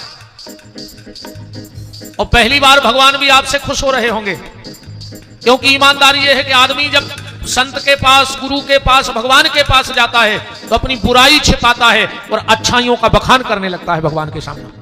मैंने ये अच्छा किया, मैंने वो अच्छा किया। भगवान कहते तू मुझसे छुपा रहा है, मुझे तो सब पता है तूने क्या किया। पर ये भजन पहला ऐसा है कि हम भगवान के सामने अपने अपराधों को कान पकड़ के स्वीकार कर रहे कि प्रभु हमें इतनी कमियां हैं, इनको दूर करो। पाप करंता हंसे ये मनवा, जाप करंता रोवे, पाप करंता हंसे ये मनवा, जाप करंता रोवे। भोग रोग में निस दिन जागे, या तो भोग में जागता है आदमी, अब रोग हो जाए, तकलीफ हो तो जगता है रात भर। तो प्रभु मेरा मन ऐसा है कि मैं भोग में जागता हूं, रोग में जागता हूं। भोग रोग में निस दिन जागे, भजन करंता रोवे। भजन को ना हुआ तो हमें नींद आने लगा, तो भगवान का करें, हो ही नहीं रहा भजन। भोग जोग में निस दिन जागे, भजन करंता सोवे। भोग रोग में निस दिन जागे, भजन करंता रोवे। इसकी बड़ी तकदीर गुरु जी, इसकी बड़ी तकदीर गुरु जी, कैसे तारोगे मेरे मन में मेरा अवगुण भरा शरीर गुरु जी, कैसे तारोगे मेरा अवगुण भरा शरीर गुरु जी कैसे तारोगे। हमारे लिए अभिषेक गौर जी उपस्थित हैं, उनका खूब खूब मान है। मेरा अवगुण भरा शरीर गुरु जी, कैसे तारोगे मेरा अवगुण भरा शरीर गुरु जी कैसे तारोगे। हरि बोल।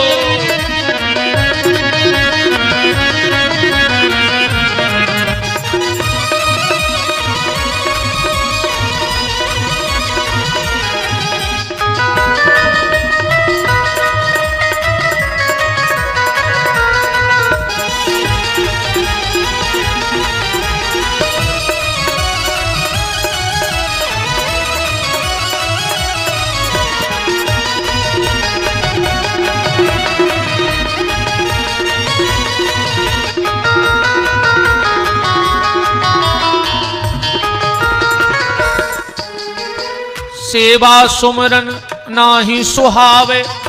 हे प्रभु जी, ना तो हमसे सेवा होती है, ना हम आपका सुमरण कर पा रहे हैं। सेवा सुमरन नाही सुहावे, जग प्रपंच सुहावे। सेवा सुमिरन नाही सुहावे, जग प्रपंच सुहावे। गुरुदेव, दुनिया की फालतू बातें अगर कहीं होती हैं तो मेरा खूब मन लगता है। मैं रात भर जाग जाग के दूसरों की बुराई करता हूं, पर अगर भजन की कह दो तो तुरंत सो जाता हूं। सेवा सुमरन नाही सुहावे, जग प्रपंच सुहावे। सेवा सुमिरन नाही सुहावे, जग प्रपंच सुहावे। राम नाम से जी कतरावे, राम नाम से जी कतरावे। पल पल काम सतावे, पल पल काम सतावे। ऐसी फूटी पड़ी तकदीर गुरुजी, कैसे तारोगे। ऐसी फूटी पड़ी तकदीर गुरुजी, कैसे तारोगे। मेरा अब गुण भरा शरीर गुरुजी, कैसे तारोगे। मेरा अब गुण भरा शरीर गुरुजी, कैसे तारोगे। हरि बोल।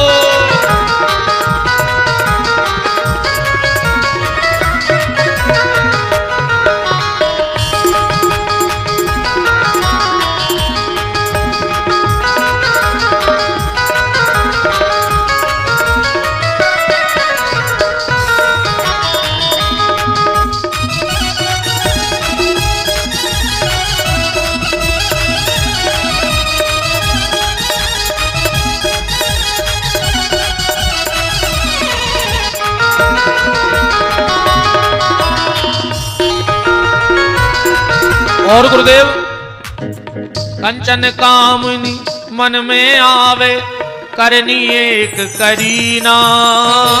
कंचन कामनी मन में आवे, करनी एक करीना। हीरा छोड़ के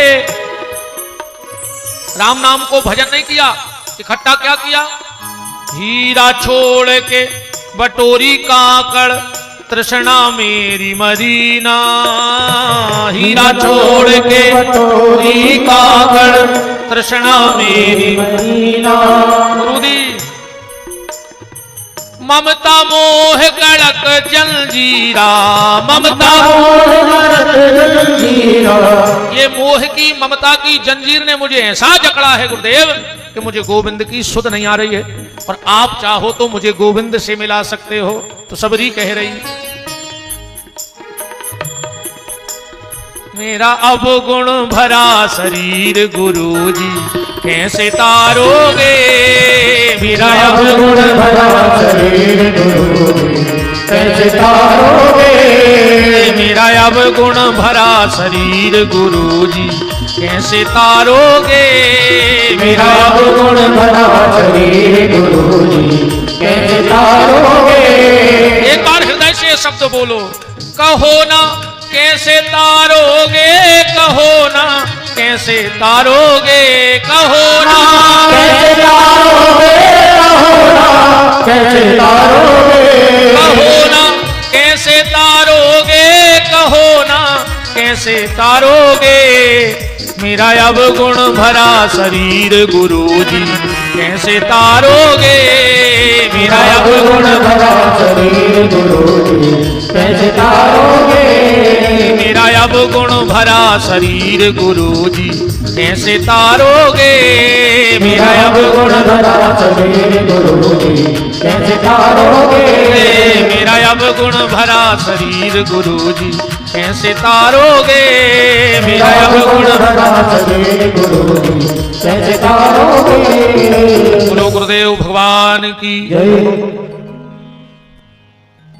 सबरी ने कहा, गुरुदेव मैं भील जातनी की हूं। मतंग ने कहा, मैंने तुझे बेटी कहा है, तो आज से तू मेरे आश्रम में रह के चल। सबरी ने कहा, गुरुदेव मैं छोटी जाति की हूं, मैं जाऊंगी तो आपके साधु संतों को बड़ी दिक्कत होगी। मतंग ने कहा, बेटी तुम चलो, मुझे कोई दिक्कत नहीं है, अगर एक बेटी पिता के घर में रहती है तो दुनिया वालों को कोई दिक्कत नहीं होनी चाहिए। और बेटी रही बात दुनिया की, तो मेरा नाम है मतंग। मतंग माने होता है हाथी। कबीरदास जी ने एक दोहे में लिखा है, मन मतंग माने नहीं, मन मतंग माने नहीं, जोनो धकान खाए। मन मतंग माने नहीं, जोनो धकान खाए, और जैसे विधवा स्त्री गर्भ रहे पछताए। तो कहा बेटी मेरा नाम है मतंग, और मतंग माने होता है हाथी। और जब हाथी अपनी मदमस्त चाल में चलता है तो हजारों कुत्ता भौंकत रहे, हाथी हो कोई फर्क नहीं पड़ता। अच्छा एक बात और देख लो, पहले अपन जब हल्के हल्के हथे और को हाथी आ गाओ, अपने सियाने कहते गणेश जी आए हाथ जोड़ कर प्रणाम करो, पांव पले गणेश जी की कहते। अच्छा पूरे गांव के हाथी के हाथ जोड़क और गांव के जितने कुत्ता हो वे हाथी के पीछे पड़ जाते, परत है कि नहीं परत? अच्छा 150 कुत्ता हाथी के पीछे भौंक रहे हुए और हाथी पूरो ने मुड़ के उन तन्ना ऐसी गर्दन कर दी गए, तो कुत्तों को पता नहीं परत के कब खखरी बमक गए। एक बार कुत्तों से पूछी कि तुम्हें हाथी से दिक्कत का है? ने वो तुम्हारी समाज को, ने तुम्हारी बराबरी को, ने वो तुम्हारा कछु ले रहा हो। कुत्ता बोले हमें हाथी से कोई दिक्कत नहीं है। बोले फिर भौंक का रहे? बोले हम ऐसे भौंक रहे कि एक के सामने इतने आदमी एक हाथ जोड़ रहे हैं, हमसे वो सवाल नहीं बोला। ऐसे भौंक रहे कि एक इतनी हाथ जुराई हो रही, बिल्कुल गारंटी है जे की ज्यादा हाथ जुराई होने लगे समझ लियो कुत्ता इकट्ठे हुई हैं, अबे भौंक हैं। तो जो तुम्हारी हाथ जुराई हो रही और को भौंक रहा है तो भौंकन दो में तो कुत्ता आए।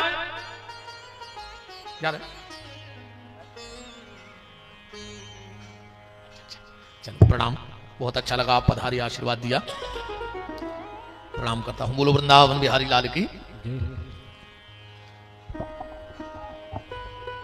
तो कुत्तों को हाथी से कोई दिक्कत नहीं है, उनको दिक्कत ऐसे है कि हाथी की हाथ जुराई काय हो रही। तो मतंग ने कहा बेटी मैं मतंग हूं, कोई कुछ कहे मुझे कोई फर्क नहीं पड़ता। अब तो वहीं रहती है सबरी। कुछ महात्माओं ने आश्रम छोड़ दिया पर मतंग ऋषि ने कोई ध्यान नहीं दिया। थोड़ा सा समय आगे बढ़ा, एक दिन मतंग के परमधाम जाने का समय हुआ तो सबरी को बुलाया, बोले बेटा अब हम जा रहे हैं। सबरी ने कहा कब आओगे? मतंग ऋषि बोले कि बेटी जहां जा रहे हैं वहां से आना नहीं होता। सबरी ने कहा गुरुदेव फिर मेरा क्या होगा, मैं कहां जाऊंगी? मतंग ने कहा बेटी तुझे कहीं जाने की जरूरत नहीं है, बस यहीं बैठ के राम राम कर, राम स्वयं तेरी झोपड़िया में आएंगे। क्यों? बिंदु जी ने एक बड़ा प्यारा पद लिखा यहां पर, बड़ा प्यारा पद है कवि बिंदु जी का। बिंदु जी कह रहे हैं कि जो उस सांवले को सदा ढूंढता है, जो भगवान का भजन करता है, नाम लेता है, प्रेम करता है, तो एक समय ऐसा आता है कि जो उस सांवले को सदा ढूंढता है उसे एक दिल सांवला ढूंढता है, उसे एक दिल सांवला ढूंढता है। जिसे ढूंढने का अमल पड़ चुका है, अमल माने आदत, कि जिसे ढूंढने का अमल पड़ चुका है वो उसे ढूंढने में मजा ढूंढता है। देखो गोपियों का एक वृंदावन की और मथुरा की कितनी दूरी है, बहुत कम दूरी है। अच्छा गोपियां इतना प्रेम करती थी भगवान से, इतना प्रेम करती थी कि वो अपने बच्चे की गर्दन में रस्सी फंसा के कुएं मटकी है। अब जब इतना प्रेम हो, इतना प्रेम हो, तो क्या गोपियां वृंदावन से मथुरा नहीं आ सकती थी भगवान से मिलने? या भगवान भी वृंदावन से मथुरा जा सकते थे बीच बीच में मिलने? अपन को तनक बहुत प्रेम हुए, अब तो फोन चल गए, न पहले चिट्ठी चलती, और चिट्ठी के पहले नहीं हो तो साल 6 महीना में अपन हो आओ। रिश्तेदारी में अगर ज्यादा ही प्रेमी है कोई तो अपन उसे 2-4 दिन में ऐसा लगा तो मिल ले तो मिले आओ। तो गोपियों से कहा कि 5-8 किलोमीटर की दूरी है, फिर भी तुम कृष्ण से मिलने क्यों नहीं जाती? तो गोपियां कहती हैं जितना मजा मिलने में नहीं है जितना उनकी याद में तड़पने में है। देखो अगर किसी से एक मिलन की चाह है और वो मिल गया तो चाह खत्म। किसी से मिलने की चाह है और वो मिल गया तो चाह खत्म। और अगर ना मिले और मिलने की ललक लगी रहे तो वो एक आनंद अलग है।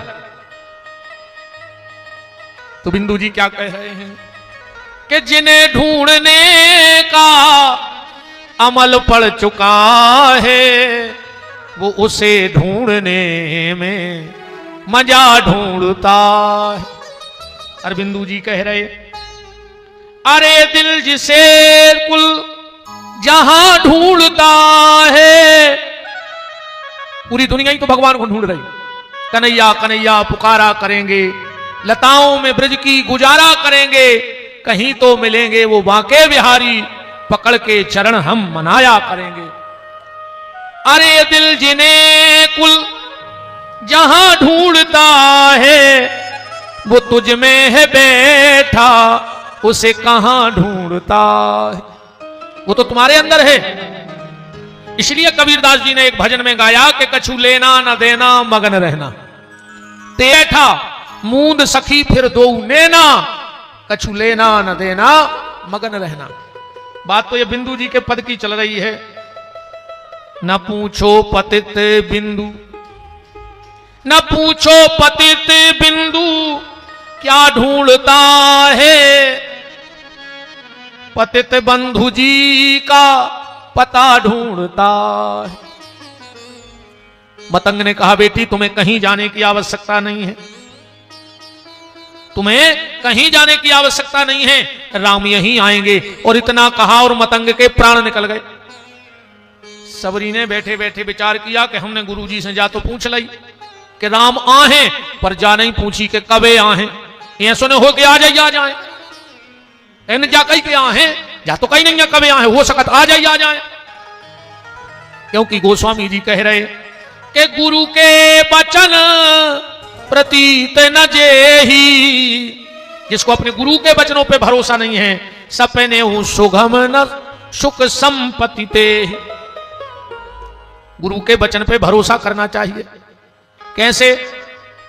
मेडिकल पे दवाई ले जा तो तके चढ़ा थो डॉक्टर से कि काई में मार तो ने जे, या हमें नुकसान तो ने कर जे, एको कितो डोज लेने, एको कम करो गोली बड़ी है। तो जैसे डॉक्टर ने जो दवाई लिख दी वो तुमने लाके खा ली और तुम्हें आराम लग गया, ऐसे ही तुम्हें गुरु ने जो मंत्र दिया है बस जैसे डॉक्टर की गोली पे भरोसा करके खा ली, ऐसे ही गुरु के वचन पे भरोसा करके उस मंत्र का जप करो। एक गुरुजी गए के पास एक चेला गाओ, बोले गुरुजी कुछ सुनाओ, बोले भजन करो, बोले ए से भी ऊपर की बताओ। कहने लगे राम नाम ले, बोले ए से भी बड़ो बताओ कुछ। गुरुजी बोले क्या तो हम लटक जाना, हम तुम्हें लटका दे। अब भजन से बड़ो राम नाम से बड़ो का है बताओ। अब तो सबरी ने दौड़ के रास्ता साफ करो। भगवान के मंदिर में झाड़ू लगाना, और कभी कोई संत घर पधारे तो घर के सामने झाड़ू लगाना कोटि यज्ञों का फल माना जाता है। कभी आपके घर में कोई साधु पधारे तो घर के दरवाजे आके झाड़ू जरूर लगाना अपने हाथ से। और कहते हैं कि अगर घर के दरवाजे कोई संत कभी पधारे और घर का व्यक्ति अगर घर के दरवाजे के सामने झाड़ू लगा ले तो उसी समय उसकी दरिद्रता का नाश हो जाता है। महीने में कम से कम एक बार घर के मुखिया को घर में झाड़ू लगाना चाहिए, चाहे 2 झाड़ू फेरो। अब जाने सोचो कि महाराज ने आदमों से बाहर फिरवान लगे। आप मेरी बात को कोई कोरी काल्पनिक बात मत समझना, क्योंकि मैं कभी भी कोई बात ऐसी नहीं मंच से करता हूं कि जिसके लिए मुझे कोई पूछे तो सिर झुकाना पड़े। बिना प्रमाण के मैं एक भी शब्द नहीं बोलता। अगर हंसी मजाक भी करता हूं, मैं कोई चुटकला भी सुनाता हूं तो उसमें भी कुछ ना कुछ कहीं ना कहीं से प्रमाण देके सुनाता हूं। पूर्णिमा के पूर्णिमा अगर घर का मुखिया घर के दरवाजे चाहे एक झाड़ू लगाए, जहां से तुम्हारे घर में तुम पांव रखते हो, चाहे बाहर से भीतर चाहे भीतर से बाहर, चाहे एक झाड़ू लगाए, और झाड़ू भी कैसा लगाए, घर की तरफ ना लगाए, घर की तरफ से बाहर की तरफ लगाए। बात समझ रहे हो ना? घर की तरफ झाड़ू लेके हाथ ना मारे, घर की तरफ से बाहर की तरफ झाड़ू लगाए। आप एक ही पूर्णिमा जब आवे या एकादशी आवे, आप लोग करके देखना और 15 दिन में बताना कि फिर क्या फायदा लगा क्या नहीं लगा। क्योंकि ये बातें उन संतों की जीवन की तपस्या है, वो तो आप सब का आशीर्वाद है, माता पिता का आशीर्वाद है।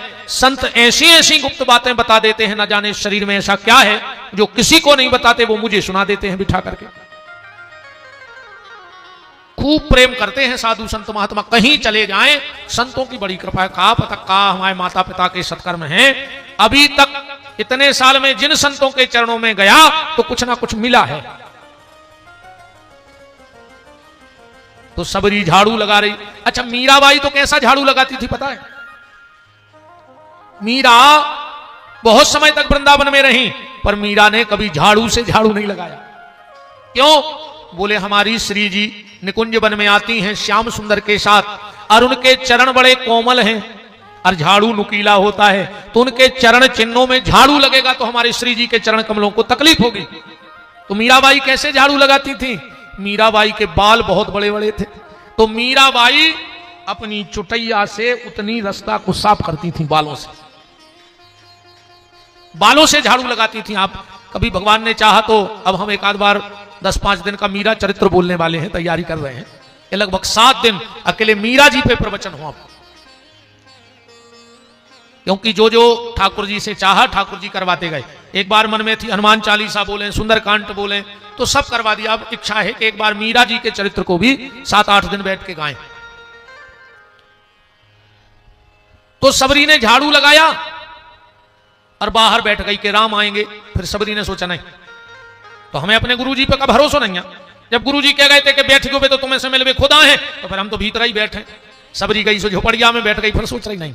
गुरुजी ने भली कही थी कि राम आए, पर अपनों कर्तव्य बनत के स्वागत में बाहर खड़े रहो चाहिए। सोच के फिर बाहर खड़ी हो गई हाथ जोड़ के, बोले नहीं नहीं मानो, हम गुरुजी पे भरोसा नहीं। कहा जब तो हम राम जी को इंतजार कर रहे हैं, हम तो भीतर बैठे, तो फिर बैठ गई। नहीं नहीं नहीं मानो, हमें स्वागत में खड़े रहो चाहिए। दिन भर जो ही करत भीतर बाहर भीतर बाहर। कैसे कि यह कौन दिखात कुटी महानारी, इते उते जाते है मोद भरी। इते उते भीतर बाहर हो रही दिन भर। यह कौन दिखात कुटी महानारी, इते उते जाते है मोद भरी। छिन भीतर होत छिने बाहर, सुख से नहीं बैठत एक घड़ी। तन कहते बैठत, फिर बाहर खड़ी हो जात, फिर भीतर आत, फिर बाहर। कि छिन भीतर होत छिने बाहर, सुख से नहीं बैठत एक घड़ी। यह तन की मन में कछु पीर भई, यह वियोगन मानस माही जरी। आखिर ये है कौन? बाद में पता लगाया गया। अब जान परी रघुनाथ के प्रेम की मूरत रूप यही सबरी। वह तो राम जी के प्रेम की मूर्ति है। 10,000 वर्ष बीत गए सबरी को, भीतर बाहर बूढ़ी हो गई, कमर झुक गई, लठिया ले ली, पर सबरी के भजन का प्रताप देखो। जिस पेड़ के पास जाती है उस पेड़ की डाली झुक जाती है कि सबरी मेरी डाली के फूल चुन ले, हो सकता है आज राम आ जाएं और ये पुष्प राम के चरणों तक पहुंच जाए। बेरों को चक चक के टोकनी में भर लेती है। किसी ने सबरी से कहा अगर भगवान ने आए तो? सबरी बोली सुनो, बिल्कुल नहीं आवे। एक बात तो पक्की हो गई। कौन सी? कि प्राण तिहारी ओर खिंचे और अंत में उनमें जाए समय है। अब हम मर के समय है तो नहीं, के चरणों में जा तो गारंटी हो गई, पर बेने है तो 2 कमी मनो हमारे जीवन में रह जाए। कौन सी? प्राण तिहारी ओर खिंचे, अंत में उनमें जाए समय है। एक तुम्हारे पधारे बिना 2 बातें रघुनंदन अधूरी रह जाए। कौन सी? के हाथ ये पांव पखारन को, उन्हें ना देखन को रह जाए। इन हाथों से भगवान के चरण ने धोपे जो लगी रहे मन में, और आंखों से देखने पे। इसलिए रहीम जी ने लिखा कि कागा सब तन खाइयो, चुन चुन खाइयो मांस, पर 2 नैना मत खाइयो, मोए श्याम मिलन की आस। बस हमारी आंखें छोड़ दीजिए, बाकी सब खा ले।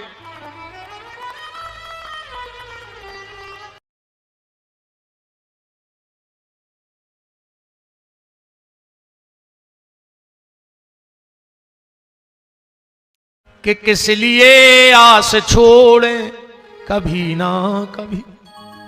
आशा भर लगी रे और आशा पे आसमान सदो कि किस लिए आस छोड़े कभी ना कभी, दिन भी रहे के मिलन में बदल जाएंगे। किस लिए आस छोड़े कभी ना कभी, दिन भी रहे के मिलन में बदल जाएंगे। अब हम तो मिले हैं भगवान नाथ, कब तक खड़े रहोगे देखते। हे नाथ, कब तक हमारी ये दयनीय दशा को देखत रहे हो। देख कर प्रेम आंसू पिघल जाएंगे। कब तो हमारे आंसुओं पे पिघल हो दीन बंधु। क्यों कि सबरी के बट जटायु अहिल्या आदि के, बिंदु जी कह रहे हैं सबरी के बट जटायु अहिल्या आदि के पास पहुंचे स्वयं छोड़ कर के अवध। हे रघुनाथ जी, ये तुम्हारे लगा नहीं गए, तुम इनके लगा गए हो। यह घटना सच तो भरोसा हमें, यह घटना सच तो भरोसा हमें, खुद ब खुद आके वो हमसे मिल जाएंगे। अगर तुम जटायु के जा सकत हो, सबरी के जा सकत हो, तो हमारे लगा भी आओ। बस विश्वास बनाए रहियो प्यारे। और बिंदु जी कह रहे दर्श देने को रघुवर जी आएंगे जब, दर्श देने को रघुवर जी आएंगे जब, हम न मानेंगे अपनी चलाए बिना। फिर हम भी लड़े भगवान से, जाने देंगे न वापिस किसी शर्त पे, जाने देंगे न वापिस किसी शर्त पे, बस कमल पद पकड़ कर मचल जाएंगे। हम तो पांव पकड़ लें प्रभु, फिर सुनाएंगे खोटी खरी आपको। भक्त कह रहा भगवान से, पर हम तुम्हें ऐसी सुने हैं, फिर सुनाएंगे खोटी खरी आपको, और पूछेंगे देरी लगाई कहां। इतनी देर कहां लगा दी प्रभु तुमने, और पूछेंगे देरी लगाई कहां, फिर निवेदन करेंगे न छोड़ो हमें। प्रभु अब छोड़ के मत जाना, फिर निवेदन करेंगे न छोड़ो हमें, हम तो जूठन तुम्हारी में पल जाएंगे। बस अपने चरणों में डाले रहो, और जो तुम्हारा जूठन बचे वो फेंकत रहियो, हम कुत्ता घाई दरवाजे डरी डरी खाते रहे, पर अब हमें छोड़ो ना दीनानाथ। फिर निवेदन करेंगे न छोड़ो हमें, हम तो जूठन प्रभु उसमें पल जाएंगे। स्वप्न साकार होगा कभी राम जी, क्या मेरा यह सपना है वो साकार होगा। सपन साकार होगा कभी राम जी, जन पे हो जाए थोड़ी कृपा राम जी। हे भगवान, ऐसा दिन आ जाए जन पे थोड़ी कृपा हो जाए राम जी।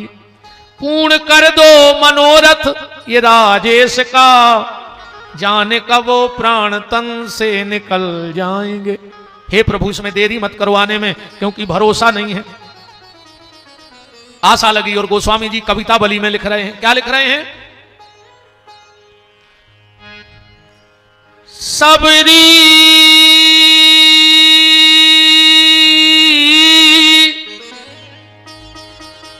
सबरी सोए उठी। 10,000 वर्ष बाद एक दिन सबरी सोकर उठी सुबह।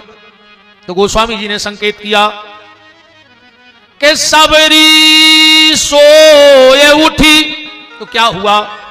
फरकत बाम बिलोचन बाहु। गोस्वामी जी कह रहे सबरी को बाम अंग फड़कन लगो। और रामायण में एक जन का बांग और फड़का था, बाम अंग फड़कन लगे। मौसम दीन न दीन। इसका बाम अंग फड़का भगवती श्री किशोरी जी का पुष्प वाटिका में, और थोड़ी देर बाद राम मिल गए। तो सबरी कह रही आज हमारा भी बाम अंग फड़क रहा है, क्या राम आएंगे। तो विचार कर रही है। सबरी सोए उठी फरकत बाम बिलोचन बाहु। आई है का आज राज विलोचन, क्या राम आएंगे। और बाहर दौड़ कर आई तो क्या देखा के बाहर, झुपड़िया के बाहर एक कौआ बैठा है। सबरी तो नाचने लगी, शुभ हो रहा है, और उस कौआ से कह रही है, बोल बोल कागा मेरे। आवाज के मोड़ी मोड़ो तो नहीं है पता, कैसे खान पान बदल गओ, बोल चाल बदल गओ।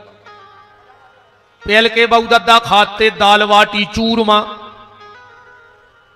बोई खाते मोनी मोड़ा दाल बाटी चूरमा, सो आगे चल के बनते सूरमा। और अबे के मोनी मोड़ा खा रहा है पिज्जा, सो बन रहा है चुज्जा। बताओ, पहले अगर कौवा बैठो रहे तो हमें खबर है, तो उसे कहते तेरे कौवा मम्मा आ रहे हो तो ओढ़ जा। है खबर? अगर पेड़े पे सामने घर पे छानी पे हम कौवा दिखा गाओ, कहले काय कौवा हमारे घर को आ रहा हो तो ओढ़ जा। इरे कम बोल जात तो साठ को आ जाता। पहले ऐसी, अच्छा कछ ऐसी बातें भी चलत थी, जैसे माता जी हर को गोड़े में तना खुजली सी भाई, सो ने पूरी धूरा मुंह में छवा लाई। कहीं कौन हूं चर्चा कर रहा हूं, पूरे मुंह की धूरा, कहीं जिज फुगा बतिया रही है, फुगा मोबाइल बंद हो जाते हैं ऐसे। पहले और मजा आते चूल्हे में भी लकड़ियां कम घुर्रान लगे, खुरखुराए, सो लोगों ने दालू घेरा चूल्हे में, कहीं फलानी घेरा कर रही बच्चे। है खबर, हमें खबर है, देख रहा है।